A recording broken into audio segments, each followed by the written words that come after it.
Hi friends, అందరూ ఎలా ఉన్నారు? బాగున్నారా? నేను మీ సుకేష్ పాల్. ఈరోజు మన టాపిక్ ఛందస్సు. ఛందస్సు అంటే ఏంటి? ఛందస్సు మనకి ఎందుకు ఉపయోగకరంగా ఉంటుందనేటువంటి విషయాలు ఈరోజు ఈ క్లాసులో తెలుసుకుందాం. అలాగే చాలామంది కూడా ఛందస్సు అనగానే భయపడుతూ ఉంటారు. ఆ భయం అక్కర్లేదు. ఎందుకు భయం అంటే ఛందస్సు మీద మనకి ప్రాథమిక సమాచారం ఏదైతే ఉందో ఆ ప్రాథమిక సమాచారం మీద అవగాహన లేకనే ఛందస్సు అంటే చాలామంది భయపడుతుంటారు. ఆ ప్రాథమిక సమాచారం గాని తెలుసుకుంటే మనకి కంపల్సరీగా ఛందస్సు మీద ఒక మంచి పట్టు వస్తుంది. కాబట్టి ఈరోజు మన క్లాసులో ఈ ఛందస్సుకు సంబంధించినటువంటి ప్రాథమిక సమాచారం అనేటువంటిది మనం తెలుసుకోబోతున్నాం. అలాగే ఛందస్సు యొక్క లక్షణాలేంటి, ఛందస్సులో ఏమేమి ఉంటాయి, ఏ అంశాలు మనం ఏ విధంగా గుర్తుంచుకోవాలనేటువంటి విషయాలు, వీటి మీద మీకు ఈరోజు ఒక పూర్తి అవగాహన రాబోతుంది. కాబట్టి కాస్త మనసు పెట్టి వినండి. ఖచ్చితంగా మీకు ఛందస్సు అనేటువంటిది వచ్చి తీరుతుంది. ఆలస్యం చేయకుండా ఇక మన క్లాస్ స్టార్ట్ చేద్దాం. చూడండి, ఛందస్సు. ఛందస్సు అంటే ఏంటంటే పద్యం యొక్క లక్షణాలు తెలిపేదాన్నే ఛందస్సు అంటారు. మనకి తెలుగు సాహిత్యంలో పద్య ప్రక్రియ అని ఉంది, చాలా ప్రాచీన ప్రక్రియ. కాబట్టి పద్యాలు రాయడానికి మనకి కంపల్సరిగా ఏం అవసరం అవుతుందంటే ఈ ఛందస్సు అనేటువంటిది అవసరం అవుతుంది. ఛందస్సు అంటే ఏంటి? పద్య లక్షణాలని తెలియజేస్తుంది. ఇక్కడ ఈ పద్యం అనేటువంటిది మనకి పాదాలతోనూ, పాదాలు గణాలతోనూ, గణాలు అక్షరాలతోనూ ఉంటాయి. కాబట్టి పద్యం అనేటువంటిది పాదాలుగాను, పాదాలు అనేటువంటివి గణాలుగాను, గణాలు అనేటువంటివి అక్షరాలుగాను ఉంటాయి. కాబట్టి ఇక్కడ మనం ఈ యొక్క పద్యాన్ని మనం ఏమని పిలుస్తామంటే చతుష్పది అని పిలుస్తాం. ఇట్లాంటి వాటి మీద కూడా మనకి బిట్స్ రావడానికి అవకాశం ఉంది. కాబట్టి పద్యానికి మరొక పేరేంటి? చతుష్పది. అంటే 4 పాదాలు ఉంటాయి కాబట్టి చతుష్పది అంటాం అన్నమాట. ఇక్కడ అక్షరాలను మనం ఛందస్సులో గురువులుగా, లఘువులుగా విభజిస్తాం. ఛందస్సుల అక్షరాలను ఏ విధంగా ఉపయోగిస్తామంటే గురువులు, లఘువులుగా మనం ఉపయోగిస్తాం. కాబట్టి ఈ గణాల్లో ఉన్నటువంటి రకాల వల్ల పద్యాలు అనేటువంటివి మనకి 3 రకాలుగా ఉంటాయి. అవి ఏంటంటే వృత్తాలు, జాతులు, ఉపజాతులు అన్నమాట. కాబట్టి ఇక్కడ ఛందస్సుకు సంబంధించినటువంటి కొంచెం ప్రాథమిక సమాచారం తెలుసుకుందాం. ఇక్కడ చూడండి, చతుష్పది అంటాం కదా, పద్యాన్ని మనం ఏమంటాం? చతుష్పది అంటాం. అలాగే ఛందస్సు అనేటువంటి పదం ఎలా వచ్చిందంటే ఛద్ద అనే ధాతువు నుండి వచ్చింది. ఛద్ద అనే ధాతువు నుండి ఛందస్సు అనేటువంటి పదం వచ్చింది. ఇక్కడ ఛందస్సు అంటే అర్థం ఏంటంటే ఆనందము, అలాగే ఆహ్లాదం అనేటువంటి అర్థాలు అన్నమాట. ఛందస్సు అంటే ఏంటి అర్థం? ఆనందము, ఆహ్లాదం అనేటువంటి అర్థాలు. ఇక్కడ మనం ఛందస్సుని గురు, లఘువులుగా మనం గుర్తిస్తామని చెప్పుకున్నాం కదా. ఇప్పుడు గురువులు అంటే ఏంటో తెలుసుకుందాం. గురువులు అంటే ఏంటి? 2 మాత్రల కాలంలో ఉచ్చరించబడే వాటిని గురువులు అంటారు. 2 మాత్రలు అంటే ఏమిటి? మాత్ర అంటే చిటిక వేసినంత సమయం. ఒక 2 చిటికలు వేయడానికి ఎంత సమయం పడుతుందో అంత సమయంలో పలకబడేటువంటి అక్షరాలు మనం ఏమంటామంటే గురువులు అంటాం. ఇక్కడ ఛందస్సులో గురువు యొక్క గుర్తు వచ్చేటప్పటికి ఆంగ్ల అక్షరంలో యు. ఇక్కడ గురువులు అనేటువంటి వాటి లక్షణాలు చూద్దాం. చూడండి, దీర్ఘాక్షరాలన్నీ గురువులు. దీర్ఘాక్షరాలు అంటే ఏమిటి? 2 మాత్రల కాలం. కాబట్టి ఇక్కడ చూడండి, ఆ, ఈ, ఊ, ఏ, ఐ, ఓ, ఔ, అలాగే కా, గా, గి, మో. కాబట్టి దీర్ఘాక్షరాలతో కూడినటువంటి హల్లులు, అలాగే అచ్చులన్నీ కూడా మనకి ఏమవుతాయి అంటే గురువులు అవుతాయి. అలాగే ఇక్కడ ఒక పాయింట్ గుర్తుంచుకోండి, అయ్యి, అవ్వు అనేటువంటివి ఇవి 2 కూడా దీర్ఘాక్షరాలే. అయ్యి, అవ్వు అనేటువంటివి ఈ 2 కూడా దీర్ఘాక్షరాలు. అలాగే నిండు సున్నాతో కూడినటువంటి అక్షరాలు ఏమవుతాయంటే గురువులు అవుతాయి. కాబట్టి అం, కం, రం, చం ఇవన్నీ కూడా ఏంటి? నిండు సున్నాతో కూడినటువంటి అక్షరాలు. అలాగే విసర్గతో కూడినటువంటి అక్షరాలు ఏమవుతాయి? గురువులు అవుతాయి. అహ, దుహ్, పహ్, కహ అనే కదా, ఇవన్నీ కూడా ఏమవుతాయి అంటే మనకి గురువులు అవుతాయి. అలాగే పొల్లుహల్లుతో కూడుకున్నటువంటి అక్షరాలు ఏమవుతాయి? గురువులు అవుతాయి. పొల్లుహల్లు అంటే ఇది, అంటే పూర్తి ఇందులో అచ్చు ఉండదు అన్నమాట. కాబట్టి అచ్చు కంపల్సరీగా ఉండేటువంటి దాన్ని ఏమంటామంటే అక్షరం అంటాం. ఇక్కడ అచ్చు లేదు కాబట్టి నిన్న, ఇన్న అనే దాంట్లో అచ్చు లేదు. ఇటువంటి వాటిని అంటే మనం ఏమంటామంటే పొల్లు హల్లు కలిగినటువంటి అక్షరాలు అంటాం. ఇవి కూడా మనకి ఏమవుతాయి? గురువులు అవుతాయి. అలాగే సంయుక్తాక్షరాలకి ద్విత్వాక్షరాలకి ముందున్నటువంటివి ఏమవుతాయంటే గురువులు అవుతాయి. ఇక్కడ చూడండి, కావ్య, శిల్ప, అలాగే అత్త, అమ్మ, అక్క, ఇవన్నీ కూడా సంయుక్తాక్షరాలు, అలాగే ద్విత్వాక్షరాలు. దీనికి ముందున్నటువంటివన్నీ కూడా మనకి ఇక్కడ ఏమవుతాయంటే గురువులు అవుతాయి. అలాగే అయ్యవులతో కూడినటువంటి అక్షరాలు మొదటి పాయింట్లో చెప్పుకున్నాం కదా, అయ్యవులతో కూడినటువంటి అక్షరాలు కూడా మనకి ఏమవుతాయంటే ఇక్కడ గురువులు అవుతాయి. ఎందుకంటే కై కై అంటే గురువు అవుతుంది. ఔరౌర ఔ అనేది గురువు అవుతుంది. రైతు అనే దాంట్లో రై అనేది ఏమవుతుంది? గురువు అవుతుంది. ఇవి గురువుల యొక్క లక్షణాలు. ఇవి గురువుల యొక్క లక్షణాలు. ఇక్కడ మనం ఛందస్సు అనేటువంటిది మనకి వేదాంగాల్లో ఒకటమ్మా. వేదాంగాల్లో ఒకటి. వేదాంగాలలో ఒకటే ఈ ఛందస్సు. వేదాంగాలు మొత్తం కూడా ఏంటంటే 6. ఈ 6లో ఈ ఛందస్సు అనేటువంటిది ఒకటి. ఇక్కడ 6 ఏంటివంటే శిక్ష, కల్పం, నిరుక్తం, జ్యోతిష్యం, ఛందస్సు, వ్యాకరణం. ఈ 6 కూడా మనకి వేదాంగాలు అనమాట. వేదాంగాలు అంటే వేదాల యొక్క ఉపభాగాలనే వేదాంగాలు అని పిలుస్తాం. ఇప్పుడు మనం లఘువులు అంటే ఏందో తెలుసుకుందాం. లఘువులు ఒక మాత్రా కాలంలో ఉచ్చరించబడేవాటిని లఘువులు అంటారు. ఇందాక 2 మాత్రల కాలం అంటే ఏంటి? గురువులు. ఇప్పుడు ఒక మాత్ర అంటే ఒక చిటిక వేసినంత కాలం. 2 చిటికలు వేస్తే గురువు, ఒక చిటిక వేస్తే లఘువు. ఇలా గుర్తుంచుకోండి. కాబట్టి ఇక్కడ లఘువు యొక్క గుర్తు వచ్చేటప్పటికి 1, లేకపోతే ఆంగ్ల అక్షరంలో ఐ. ఇక్కడ చూడండి, రస్వాక్షరాలన్నీ కూడా లఘువులు అవుతాయి. అంటే రస్వంతో కూడుకున్నటువంటి అచ్చులు, రస్వంతో కూడుకున్నటువంటి హల్లులన్నీ కూడా ఇక్కడ లఘువులు అవుతాయి. రస్వం అంటే ఏం లేదు, పొట్టి అక్షరం, మటుకు దీర్ఘాలు ఉండవు. కాబట్టి రస్వాక్షరానికి మరొక పేరు ఏంటి? పొట్టి అక్షరాలు కానీ కూడా అంటారు. అలాగే చూడండి, వట్రుసుడితో కూడినటువంటి అక్షరాలు ఏమవుతాయి? లఘువులు అవుతాయి. వట్రుసుడి అంటే ఇదన్నమాట. చూడండి, కృప, కృషి, సృజన ఉంది కదా, వీటిల్లో ఇవన్నీ కూడా వట్రుసుడి. ఇవి గుణింతపు గుర్తులే కానీ సంయుక్తాక్షరాలు కావు. కాబట్టి వీటిని మనం సంయుక్తాక్షరాలుగా పొరబడుతూ ఉంటాం. కాబట్టి ఇది ఒకసారి గమనించుకోండి.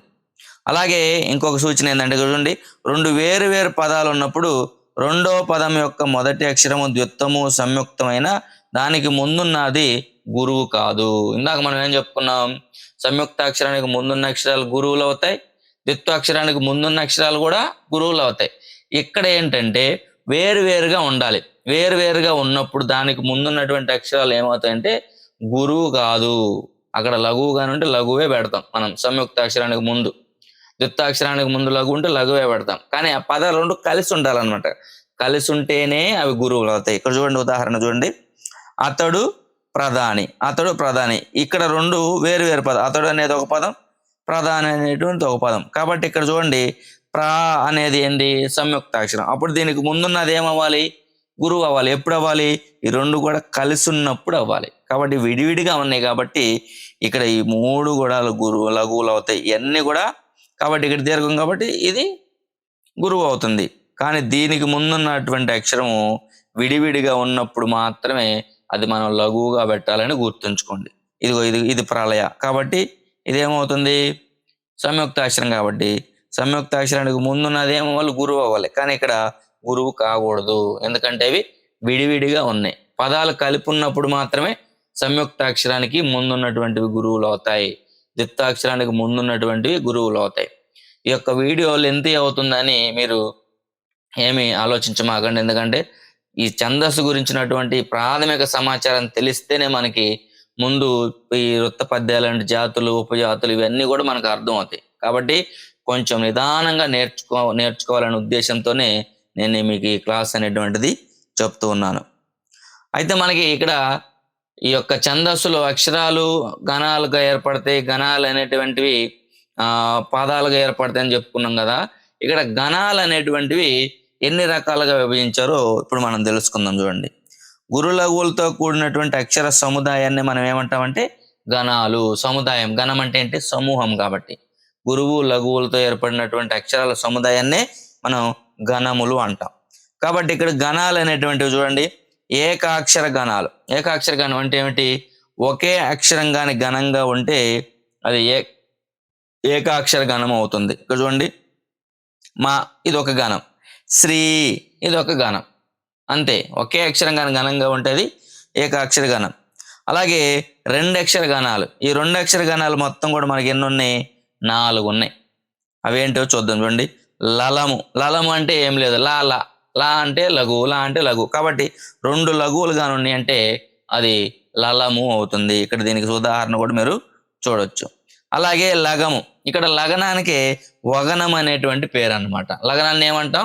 వగనం అని అంటాం. కాబట్టి ఇక్కడ చూడండి, ఒక లఘువు ఒక గురువు. లగ, లా లా అంటే లఘువు, గా అంటే గురువు. కాబట్టి ఇలా గుర్తుంచుకోండి. లగము అంటే ఏమిటి? ఒక లఘువు ఉండాలి, ఒక గురువు ఉండాలి. కాబట్టి దీనికి సంబంధించిన ఉదాహరణ మీరు ఇక్కడ చూడొచ్చు. అలాగే గగము. గా అంటే గురువు కదా, 2 గాలుంటే అది ఏమవుతుంది? గగము అవుతుంది. 2 గురువులు ఉంటే అది గగము అవుతుంది. అలాగే గలము. గలం అంటే దీన్నే హగనం అని కూడా అంటాము. గలాన్ని ఏమంటాం? హగనం అని కూడా అంటాం. కాబట్టి గాల, గా అంటే గురువు, లా అంటే లఘువు. కాబట్టి ఇక్కడ చూడండి, గల ఇది గుర్తులు అన్నమాట. అలాగే మెయిన్గా మనకి ఇంపార్టెంట్ అయినటువంటివి మనకి 3 అక్షర గణాలు. ఈ 3 అక్షర గణాలు ఎన్ని ఉన్నాయి? మొత్తం కూడా 8 ఉన్నాయి. ఈ 3 అక్షరాల గణాల మీద కానీ మనకి ఒక క్లారిటీ కానీ ఉందంటే ఛందస్సు అనేటువంటిది మనకి చాలా ఈజీగా వచ్చేస్తుంది. కాబట్టి ఇక్కడ 3 అక్షర గణాలు ఏంటో చూడండి. యగనము, మగనము, తగనము, రగనము, జగనము, భగనము, నగనము, సగనము. అలాగే ఇక్కడ లగము ఉంది కదా, లగనాన్ని ఇందాక మనం ఏమన్నాం? వగనం అని అన్నాను. కాబట్టి ఇవి 3 అక్షర గణాల్లో తర్వాత చివరి ఎన్ని అక్షరాలు మిగులుతాయి అన్ని అక్షరాలకి ఈ వగనం అనేటువంటిది వస్తుంది. అలాగే గా అనేటువంటిది కూడా వస్తుంది. ఇక్కడ గుర్తుంచుకోండి. ఇక్కడ మనం ఈ 3 అక్షర గణాలని ఈజీగా ఎలా గుర్తుంచుకోవడానికో ఇక్కడ మీకు ఒక సింబల్ ఉంది చూడండి. ఇక్కడ మీకు ఒక చట్రం ఉంది. దీన్ని బట్టి మనం ఈ యొక్క 3 అక్షర గణాలను ఈజీగా గుర్తుంచుకోవచ్చు. కాబట్టి చూడండి, యమాత, యమాత, రాజ, బాణ, స ఇట్లా లగం కలుపుకోవాలి. వీటిని కూడా మనం గురువు లఘువులు గుర్తుంచుకుంటే ఇక్కడ మనకి గణాల పేర్లు అనేటువంటివి తెలియనప్పుడు ఇక్కడ మనకు యగనం తెలుసుకోవాలనుకోండి, యా దాని తర్వాత కింద ఉన్నటువంటి 2 అక్షరాలను కలుపుకుంటే ఆ గణం అవుతుంది. కాబట్టి యగనం అంటే ఏమిటి? ఆది లఘువు. కాబట్టి ఆది లఘువు ఉండి 2 గాని గురువులు గాని ఉన్నాయంటే అది యగనం అవుతుంది. ఈ విధంగా మనం ఈ సూత్రం ద్వారా గణాలన్నిటిని కూడా మనం గుర్తుంచుకోవచ్చు అన్నమాట. ఇక్కడ మనకి ఈ గణాలు అనేటువంటివి ఈజీగా గుర్తుంచుకోవడం కోసం నేను కూడా మీకు ఒక సింపుల్ కోడ్ చెప్తా చూడండి. ఇక్కడ మనకి 3 అక్షర గణాలు 8 కదా, భా, జ, స, యా, రా, త. అలాగే మా, న. ఇది గుర్తుంచుకోండి. భజస, ఎరత, మన. భజస అనే ఈ యొక్క 3 కూడా గురువుల ప్రాధాన్యం. ఎరత అనేటువంటివి ఈ 3 కూడా లఘువుల ప్రాధాన్యం. మా అంటే అన్ని గురువులు, నా అంటే అన్ని లఘువులు. కాబట్టి భజస, ఎరత, మన గుర్తుంచుకోండి. ఇక్కడ 3 గురువులు అన్నాం కదా, మొదట్లో గురువు ఉంది అంటే మొదట గురువు ఉండి మిగతా 2 అక్షరాలు కానీ లఘువులైనవి అనుకోండి, అది భగనం అవుతుంది. అలాగే మధ్యలో గురువు ఉంది అంటే మధ్యలో జగనం ఉంది అంటే జ అంటే ఏంటి? గురువు. కాబట్టి అటు లఘువు, మధ్యలో గురువు, చివరి లఘువు కానుంటే ఇది జగనం అవుతుంది. సగనం అంటే ఏంటి? మూడోది అంటే చివరిలో గురువు ఉండాలి. కాబట్టి ముందు 2 లఘువులు చివర గురువు ఉంటే అదేమవుతుంది? సగనం అవుతుంది. ఇప్పుడు ఇటు చూడండి, ఎరత ఉంది కదా, యా అనేది మొదట్లో ఉంది కాబట్టి మొదట లఘువు ఉండి మిగతా 2 కూడా గురువులు అయితే ఏమవుతుంది? యగనం అవుతుంది. ఇక్కడ మధ్యలో లఘువు ఉండాలి కాబట్టి రా అంటే ఏంటి? మధ్యలో లఘువు ఉండాలి. మధ్యలో లఘువు ఉండి అటు గురు ఇటు గురు ఉంటే అదేమవుతుంది? రగనం అవుతుంది. ఇక్కడ తా అంటే చివరి ఉంది కాబట్టి చూడండి తా. కాబట్టి 2 కూడా ముందు గురువులు ఉండి తర్వాత లఘువు ఉంటే అదేమవుతుంది? తగనం అవుతుంది. మా అంటే అన్ని గురువులు, నా అంటే అన్ని లఘువులు. ఈ విధంగా ఈ 8 అక్షరాల గణాలని మనం ఈజీగా గుర్తుంచుకోవచ్చు.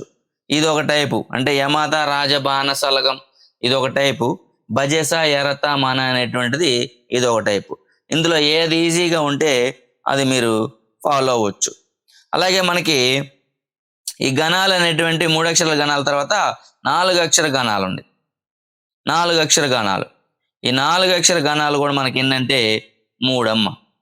4 అక్షర గణాలు ఎన్ని? 3. అవే నల, నగ, సల. ఇక్కడ నల ఉంది కదా, నగనం అంటే ఏంటి? అన్ని లఘువులు. నగనం మీద ఒక లఘువు గాని ఉంటే అదే నలగణం అవుతుంది. కాబట్టి 3 లఘువులు, ఒక లఘువు. కాబట్టి మొత్తం 4 లఘువులు ఉంటే అది నలగణం అవుతుంది. అలాగే నగం. నగం అంటే ఏమిటి? నగనం మీద ఒక గురువు అని గుర్తుంచుకోండి. నగం అంటే ఏంటి? నగనం మీద ఒక గురువు. ఇక్కడ 3 లఘువులు ఉంటే నగనం, ఒక గురువు గాని ఉందనుకోండి అది నగగణం అవుతుంది. అలాగే సలము ఉంది చూడండి. సగనం అంటే ఏమిటి? చివర గురువు ఉంటుంది, ముందు లఘువులు ఉంటాయి. కాబట్టి ముందు 2 లఘువులు ఉండి ఒక గురువు ఉండి ఆ గురువు తర్వాత ఒక లఘువు గాని చేరితే దాన్ని సలము అంటాము. కాబట్టి ఇక్కడ చూడండి 2 లఘువులు, ఒక గురువు, ఇక్కడ ఒక లఘువు. కాబట్టి నల, నగ, సల అనేటువంటి ఈ 3 కూడా మనకి 4 అక్షర గణాలు అన్నమాట. అలాగే మనకి ఇవి ఉపజాతి పద్యాలు, జాతుల్లో మనం వీటిని ఉపయోగిస్తాం, గుర్తుంచుకోండి. అలాగే గణాలని, ఇంకా ఇంద్రగణాలని కూడా ఉన్నాయి. ఇంద్రగణాలు. ఈ ఇంద్రగణాలు ఎన్నంటే మొత్తం 6. వీటి మీద మనకి ఇంద్రగణాలు ఎన్నైనా అడగొచ్చు, భగనం అంటే ఏంటని అడగొచ్చు, జగనం అంటే ఏంటి అడగవచ్చు. కాబట్టి వీటి మీద ఒక పూర్తి అవగాహన కల్పించాలనే ఉద్దేశంతోనే కాస్త ఆలస్యమైన నేను మీకు నిదానంగా చెప్తున్నాను. కాబట్టి ఈ వీడియో చివరి వరకు చూడండి. ఛందస్సు మీద మీకు కంపల్సరీగా ఒక అవగాహన అయితే వస్తుంది. ఈ ఇంద్రగణాలు మొత్తం కూడా 6. ఏంటి? నల, నగ, సల. ఇప్పుడే నేర్చుకున్నాం కదా ఇవి 4 అక్షర గణాలని. కాబట్టి ఈ నల, నగ, సల అనేటువంటివి, భరత అనేటువంటివి ఇక్కడ మనకి ఇంద్రగణాలు అవుతాయి. భరత అనేటువంటి 3 అక్షర గణాల్లో ఉన్నాయి. నల, నగ, సల అనేటువంటివి ఈ యొక్క 4 అక్షర గణాల్లో ఉన్నాయి. ఇవన్నీ క్లబ్ చేస్తేనే మనకి ఇంద్రగణాలు అవుతాయి. కాబట్టి 4 అక్షర గణాలు 3, 3 అక్షర గణాలు 3 కలిపి ఇక్కడ మనకి ఇంద్రగణాలు అవుతాయి అన్నమాట. అలాగే సూర్యగణాలు. సూర్యగణాలు ఏంటంటే 2 అన్నమాట. ఇవి ఆల్రెడీ మనకు వచ్చేసినాయి. 4 అక్షర గణాలు, 2 అక్షర గణాలు ఉన్నాయి కదా. 2 అక్షర గణాల్లో ఇక్కడ మనకి నగనము, అలాగే హగనం అని ఉంది కదా. 3 అక్షర గణాల్లో నగనము, 2 అక్షర గణాల్లో హగనము. దీన్నే గలము అంటాం మనం. కాబట్టి నగనం అంటే అన్ని లఘువులుగా ఉన్నాయి అనుకో, అది నగనము. ఇది సూర్యగణం కిందకు వస్తుంది. అలాగే హగనము. హగనం అంటే ఏమిటి? దీన్నే గలం అని కూడా అంటాం. ఇవి సూర్యగణాలు. అలాగే చూడండి ఇక్కడ మనకి పద్యం అనగానే యతి అనేటువంటిది కూడా మనకి ప్రధానమైనటువంటి ఒక అంశం. యతి అంటే ఎంతో చూద్దాండి. పద్య పాదాల్లోని మొదటి అక్షరాన్ని విశ్రాంతి, వలి, యతి, విరామము, విరతి అని అంటారన్నమాట. కాబట్టి పద్య పాదంలో ఉన్నటువంటి మొదటి అక్షరానికి సంబంధించిన అక్షరము అదే పాదంలో నిర్ణీత స్థానంలో కానీ ఉంటే దాన్ని యతి అంటాం. సింపుల్గా చెప్పాలంటే పద్య పాదంలో ఉన్నటువంటి మొదటి అక్షరం ఏదైతే ఉందో ఆ మొదటి అక్షరాన్ని మనం యతి అని పిలుస్తాం అన్నమాట. ఇక్కడ యతి మైత్రి ఉంటుంది. యతి మైత్రి అంటే ఇప్పుడు చెప్పుకున్న పద్య పాదంలో ఉన్నటువంటి మొదటి అక్షరము, దానికి నిర్మించినటువంటి ఒక నిర్ణీతమైనటువంటి ఒక స్థానం ఒకటి ఉంటుంది.